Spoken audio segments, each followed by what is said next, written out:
Previously, we studied the idea of limits for sequences.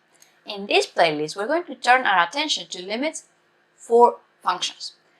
The idea basically is that if x is very close to a point C, then f of x should be getting very close to a limit that we'll call, let's say, L. Before we give a formal definition, I want to go through several examples so we are very comfortable with the intuitive idea, which will help us later to create a proper definition. So, what are the values of the function f of x equals x plus 2 for x close to 1? Well, when a number is close to 1 but it's not 1, we have two options, either x is less than 1 or bigger than 1. In this table here, I'm collecting the values of f of x for different values of x close to 1. So if x is 0.9, for example, f of x is negative 1.1, x 0.95 is negative 1.05. If x is 0.999, then we have that f of x is negative 1.001. And now if we go to the right of 1, we have that for x equals 1.1, for example, f of x is negative 0.9. And when x is equal to 1.001, f of x is negative 0.999. So as you can see, when I get very close to 1, f of x is getting very close to negative 1. And we can see that idea also if we sketch the graph of the function. We see that we have this line, and indeed it looks like when we're getting very close to 1, the values of my function are getting very close to negative 1. And that is the idea of the limit. So in this case, we say that the limit as x approaches 1 of x minus 2 is equal to negative 1. As I said, later we'll make this notion more formal, but for now I just want us to understand the intuitive idea. Okay, so in the previous example, we saw that the limit as x approaches 1 of x minus 2 was negative 1, which coincides with f of 1.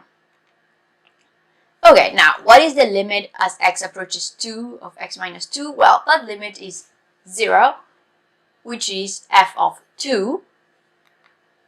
And you might think now that the limit as x approaches c of f of x is equal to f of c. It kind of seems from this example that that would be the case, but this is not always true. In general, we cannot just plug in c into f of x to get the limit. We have to be more careful. So let's take a look at this new example. If we study the function g of x given by x squared minus 3x plus 2 over x minus 1, what can we say about it? Well, first of all, g of 1 is undefined. We cannot just plug in 1 into that formula because, well, x minus 1 would be 0 and we cannot divide by 0. So we need to be a bit more careful about what we do. We cannot just say that the limit as x approaches 1 of g of x is going to be g of 1 because g of 1 doesn't exist. So we need to check what are the values of my function g for x very close to 1 and see if we can draw a conclusion here.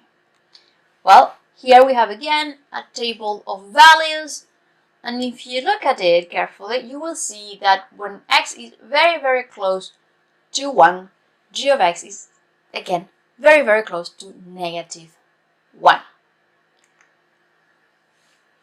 So this is the idea. Again, x very close to 1, but x is not 1, and this is important, then g of x is very close to negative 1.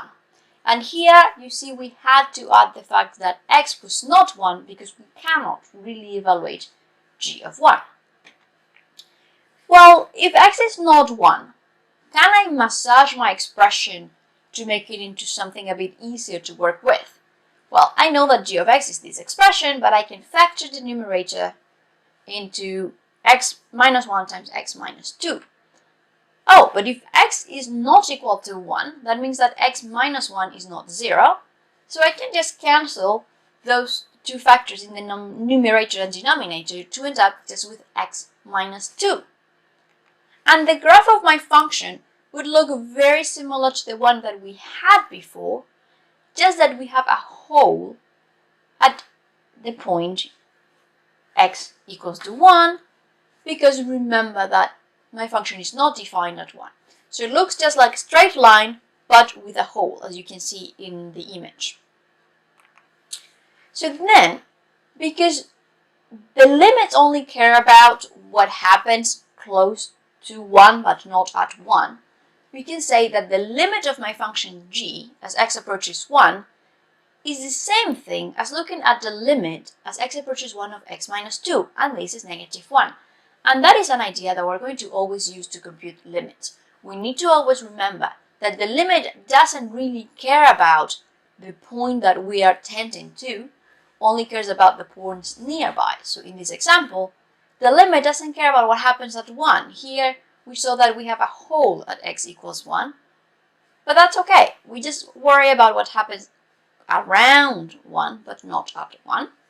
So that's how we can compute this limit quite easily. So, an important lesson here is that a function doesn't even need to be defined at a point for the limit to exist. As you saw here, this is what happened. G is not defined at 1, but no problem. The limit as x approaches to 1 still exists.